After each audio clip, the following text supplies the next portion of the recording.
Here's something interesting, and I'm interested to see your thoughts.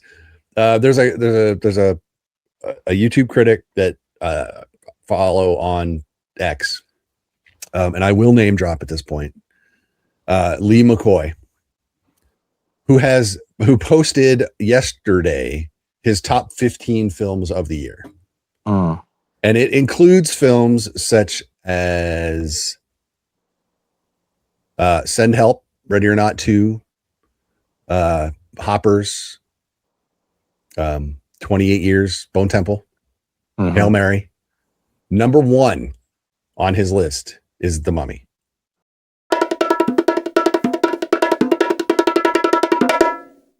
Hey everyone, welcome back to the Visually Stunning Movie Podcast. I'm Mark. That's Ryan. Hi Ryan. Hello. So a movie we did not get to pre-see, but which most of the people in the Utah Film Critics Association have gone and seen at this point, I think. Yeah. Judging by the online chatter. A bit divisive, if you will. Well, it's a horror film. It's a horror film. So this is Lee Cronin's The Mummy, not to be confused with Brendan Fraser's The Mummy or Tom Cruise's The Mummy. Or any other mummy. Or any other mummy. And this is either one of the greatest horror movies ever made, or it is a steaming pile of dog poo.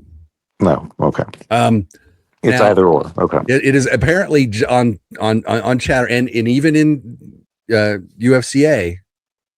That seems to be what I'm seeing so far. So I'm going to be interested in how this episode plays out. But first, let's talk about this. Lee Cronin did Evil Dead Rise. I'm an Evil Dead guy. Yes. Loved Evil Dead Rise. So I was excited that he was doing The Mummy or a mummy movie. Although I hate when directors put their names on things. It just bothers me just at a fundamental level. So I didn't care for that. Well, and it's kind of strange because I don't know that his name has it's not like John Carpenter's The Thing. Yeah. So but yeah, so that's one thing I didn't really care. And then you watch the trailer and you're like, what actually is this movie about? And I know I just said watch the trailer, and we try not to watch the trailer. Sometimes you're in a movie, they throw the trailer in your face. And that's what happened on this one. So I wasn't down on it going in, but I was slightly confused or conflicted about what I was going to get. Going in, where were you? I hadn't seen the trailer, so I really had no expectations necessarily based, from that. I was open-minded. As you should be as a critic, unlike some. Sure. Yeah, I mean, I think I was just like, okay, show me what you got. Show you what you got. So, okay. So, since very rarely on this podcast do we say something is the greatest thing ever done in the history of ever, or the biggest steaming pile of dog poo in the history of steaming piles of dog poo. Yeah. Which of those are you on the side of meh? It's two options, huh? Yeah. I guess that puts me on the side of greatest horror movie ever made.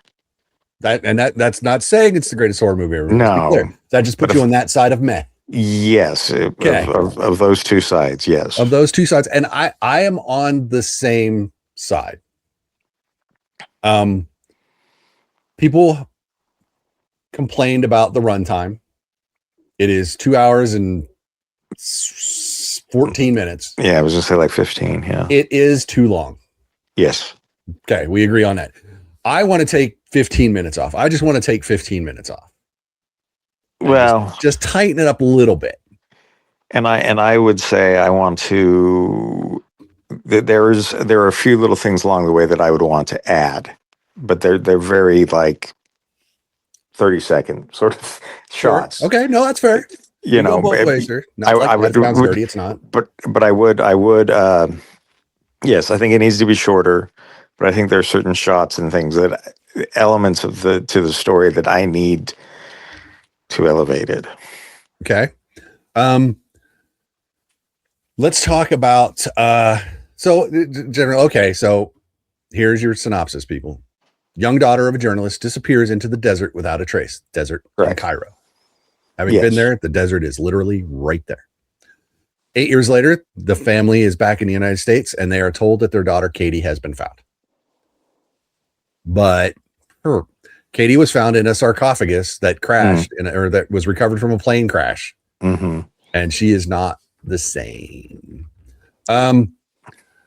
So that is where this starts.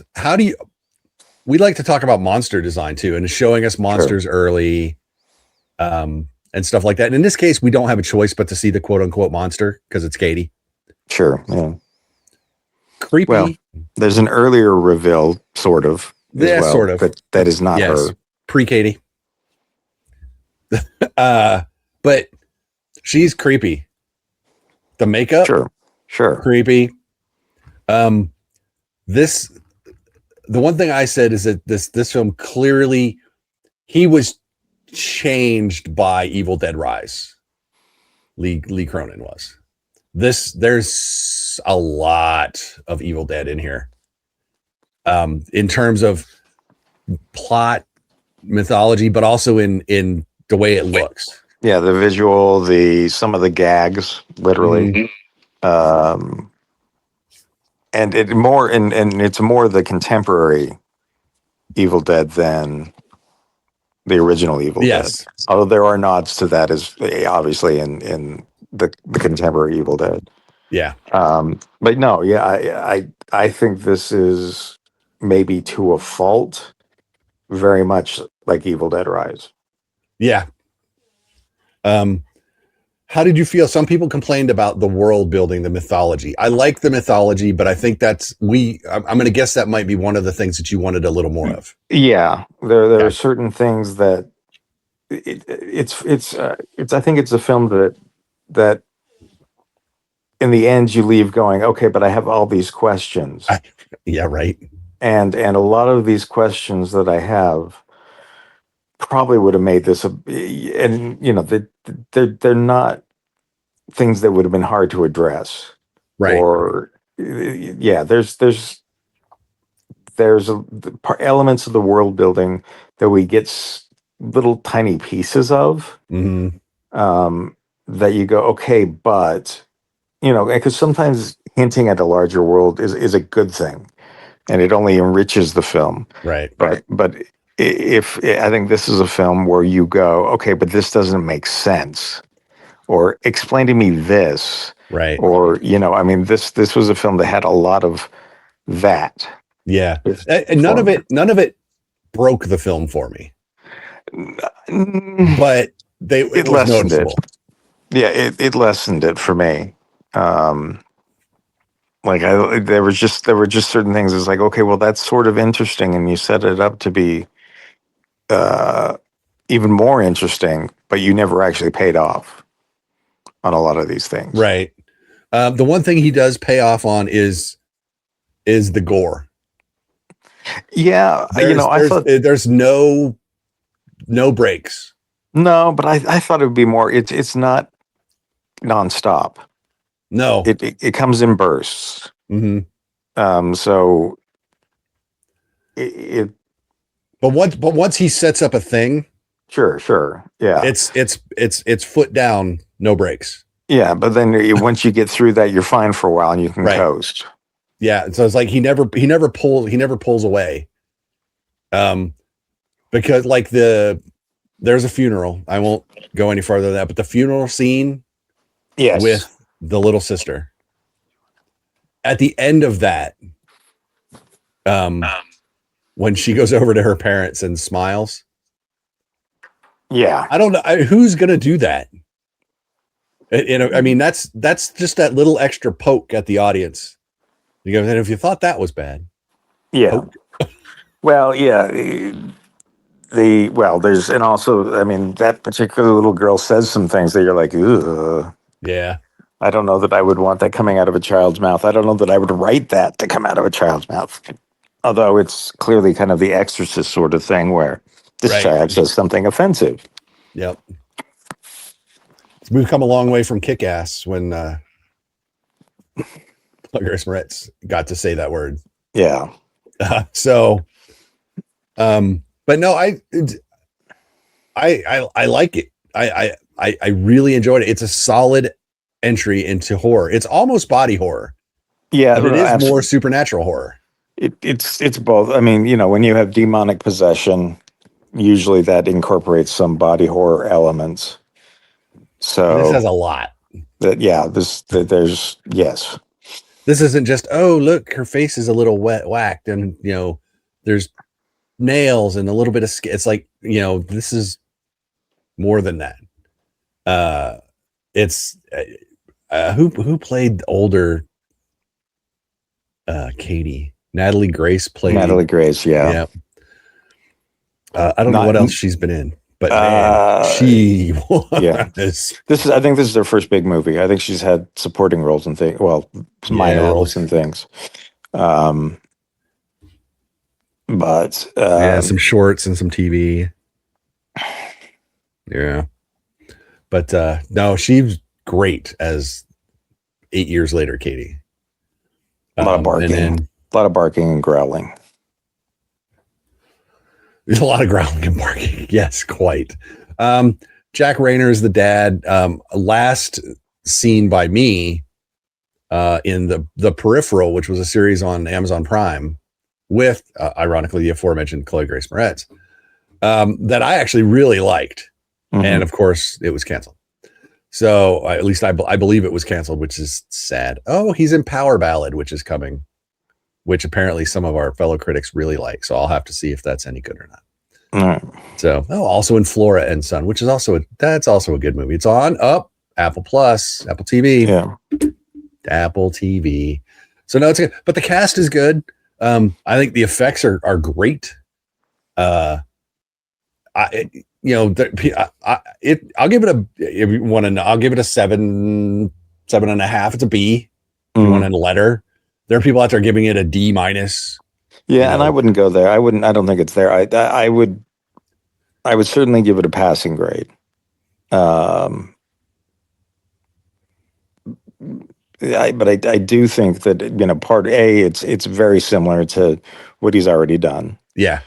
And I do think the mythology is interesting, but and I'm not the sort of person who wants everything to be explained to me. Right. But there are elements of this mythology that I feel like are missing. Don't want to say too much, but there's later in the film you kind of get a better picture of kind of what has happened. Right. And for me, it just raised more questions. I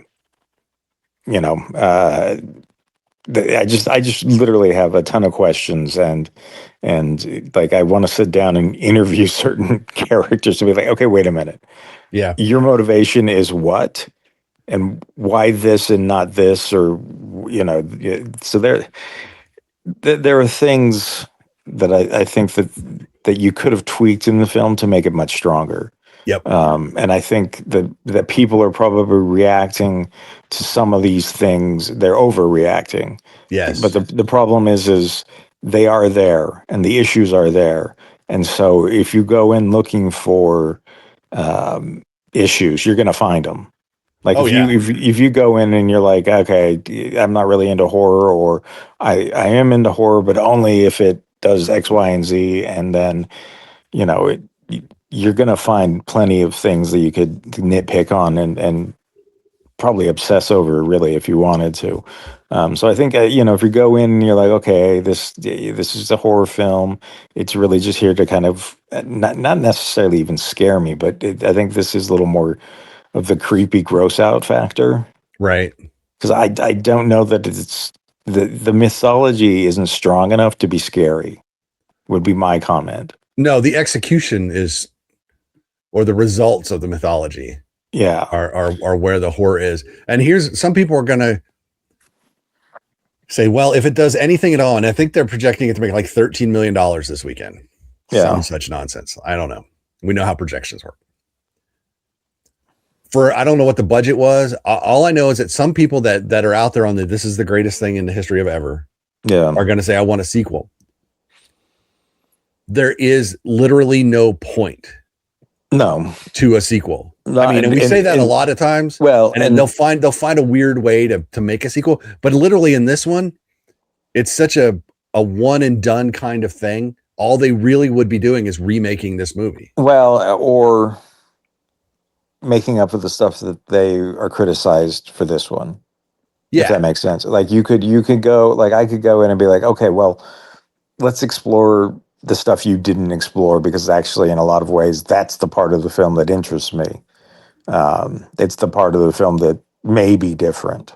And I literally mean it might be, it may not be, and that might be, but yeah, I mean, a sequel to me, the only place that it could go is maybe backwards.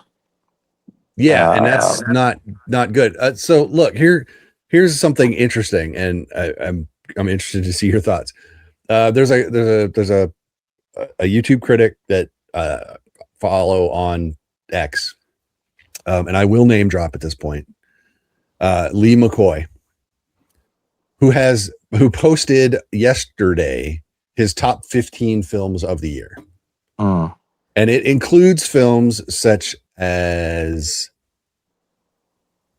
Send Help, Ready or Not 2, Hoppers, 28 Years, Bone Temple, Hail Mary. Number one on his list is The Mummy. Yeah, I would. I don't go that far. No, I wouldn't go anywhere near that. I love that he loves it that much, but I'm a realist, and it is not the best film of the year. No, and I even think so far. Yeah, I mean, you'd have to be. It's not even the best horror film of the year. No, I mean, Bone Temple is Bone Temple's radically better. I mean, there's no question that for me. And you could argue that Bone Temple is, well, yeah, but there's just an extension of an already established universe. They have it easier, da da da da da da.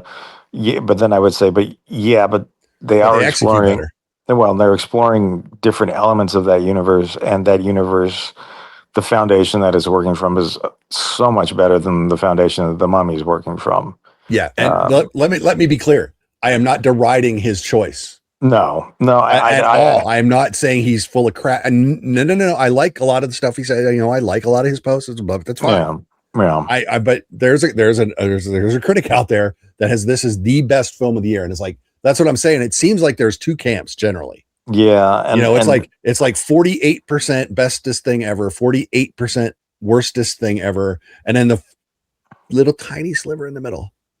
Yeah, that's like, well, it is neither of those things. It's like I didn't really care for it, or I kind of liked it. Well, and I think, but that's the minority. I mean, and I think that's kind of where we're both falling, is in that kind of strange space. I would say that this is better than Undertone. Oh, I think this is better than Undertone. But I had a lot of issues with the Undertone. And Undertone, I was just like, so much missed. Yeah. And this, to me, this has, I guess what is frustrating is, yes, it is long, and what elements they chose to focus on at times felt like dead ends. Yep. Which is fine. You can have dead ends in horror films, but they weren't dead ends. Because you're trying to find answers. Yes, but in this one, it was almost as if the dead ends were like, oh, and check this out. And then we're not going to go back to that. Cool, but pointless. Yes. Yeah. Or it's like, okay, so why did you show me that? I know. Was it for da-da-da-da-da? And I think some of the character, again, this goes back to the world this exists in. And I think that there are decisions that are made by people where you go, really? Okay. That seems a bit weird. Then there are elements of the mythology or that there are rules or things that aren't really established, and so when things happen, you go, well, okay, but that raises more questions, or there's just stuff. I just don't think it's not an airtight script. No. You put this in the water and it will eventually sink. He wrote he wrote it himself. Yeah. No And, help. I don't, again, I don't think I've seen far worse, Yeah. this year even. But I've seen infinitely better this year as Oh yeah. well. Yep. I mean, I think Ready or Not 2 is far better than this as well. I mean, this doesn't have a sense of humor really. No. Um, and I know some people would prefer it to have at least something of a sense of humor, or and they're like characters that are in this, that their presence is very, like, they're there for longer than they need to be, or they're not there enough. Right. Specifically, I'm thinking of the professor. Yep. Or, I mean, there are characters that seem to be able to maybe give us answers who never actually do. Yep. Um, Correct. I did like so the end. The I end don't end. know. I don't know. I don't know how I feel about. Well, that was just because for me, and the reason I liked it was because that was like the ultimate expression of a mother's love and a mother's wrath. Sure. Okay. You know what I mean? Yeah. So I was just like, yeah, I can see that. If anything makes conventional sense in this movie, Well, and I think that's the well, bit. and I think a lot of the, like, they tell us certain things that are the motivation, or they show us certain things that are motivation. And my issue with some of that is I just don't feel like that's really the issue, or I don't feel like there's enough time given to certain emotional elements. There'll be like one blow up, Right. and you'll go, okay, well, yes, but you're telling me one of the reasons why things are happening, but you're not really showing it to me. You're not really Right. making me feel like what you just said, it makes sense what you just said. But is that And, really the thing? but is that really what's going on? Because I'm Yeah. not really getting that from the rest of this. Right. Like, yeah, there's a lot of stuff that's kind of ambiguous that I think needed to not be ambiguous. Fair. Because I mean, you can be ambiguous with certain elements, or it feels like there are characters in this film that could explain things quite easily that never do, or Yeah. never, they're just, I don't know. There are things about it that just, it didn't come together completely for me. But I don't think it's the worst film either. I think No. that's a way overreaction. Oh yeah. And I'm, and those are people who probably went in thinking, okay, they didn't show this to us, they didn't screen it to us. Let's shred this. Right. Let's punish them for not showing it to us. See, and I think normal if this was like a non-genre film, Yeah. I would assume I would go with my normal thing is if the studio doesn't want the press to see it, it's because they don't want the press to see it. Yeah. Um, Yeah, but horror films, I mean, horror movies especially, they have their audience. Well, and they do. It's actually kind of probably like a 40-60% of, we see 40% of the major horror films that come out. And they just don't bother, a lot of them, they just don't bother showing to us because they don't feel like it benefits. Why spend the extra money to let critics see it if they're not going to add any audience? Right. So if they're showing it to us, usually it's because they think it's a prestige sort of horror film. Yeah. And this, I don't think, qualifies as that. I don't think it does either. I think I do prefer this to Send Help, but I don't know by what margin. I think I agree with you. But I also couldn't tell you what the it's what not a huge distance better, or so I mean, you can kind of use that as a marker. If you enjoyed Send Help, there's at least elements of this that you'll probably enjoy, but it's not, Bone Temple. It's not. It's just not even on that same level. right. And you could say that's because the writer director here is not on the same level on the writer and the director on other films, Yeah. But I think that's part of it. I just think, again, to me, there was an aspect of this that was like, okay, we've already seen this before, and we've actually already seen a lot of it from you. Right. So, and some directors, that's their thing. They have a thing and they do that, and some of them have more careers than others.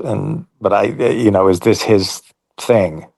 And if it is, it's diminishing returns at this point. Yeah. He's got to do something else. Yeah. Or do something else with it. Or yeah, just do it. Because Evil Dead has obviously some mythology that comes attached with it, that you don't really have to explain there. That's kind of part of the whole universe. And I can't help but wonder if part of the reason why Evil Dead Rise was better than this was because it comes from, that he wasn't asked to try to build this world. Yeah, that he was able to jump into the lore. Yeah, he just jumps in and it's already there for him. Could be. So, I don't know. Yeah, we'll have to see what he does next time. Somebody said, one of our fellow critics, whom I won't name, said that he should not be allowed to do any more movies. And I'm like, again, that's that hyperbolic talk. Yeah. Bestest ever, worstest ever. Yeah, no, I think I could list off a lot of directors that I would take the camera away from before I took them from. Yeah, Zach, Taika.